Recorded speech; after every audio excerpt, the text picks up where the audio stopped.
దేనికి భయపడుతున్నావు? దేని గురించి ఆలోచిస్తున్నావు? అసలు దేవుడు చేయలేదంటే ఏమన్నా ఉందా? యెహోషువ గ్రంథం 2:15 రాహాబు ఇల్లు యెరికో పట్టణం ప్రాకారం మీద కట్టబడిందని ఉంది.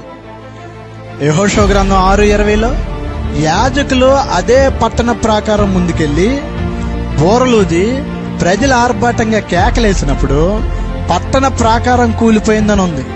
కానీ అదే 6:22 రాహాబు ఇల్లు క్షేమంగా ఉందని వాక్యంలో రాయబడి ఉంది. కారణం, ఆమె ఐగుప్తులో దేవుడు చేసిన అద్భుతాలు వినింది, దేవుణ్ణి నమ్ముకుంది.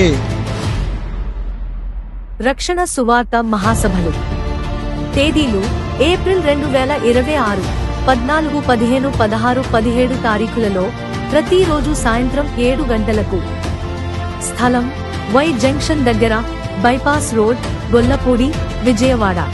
వాక్యోపదేశకులు ప్రభువు పాదపరిచారకులు బ్రదర్ ప్రకాష్ గారు, విజయవాడ. ఒక్కటే గుర్తుపెట్టుకో, మన క్షేమం కోసం సముద్రానికి ఇసుకను అడ్డగడియలుగా పెట్టిన ఆ దేవాతి దేవునికి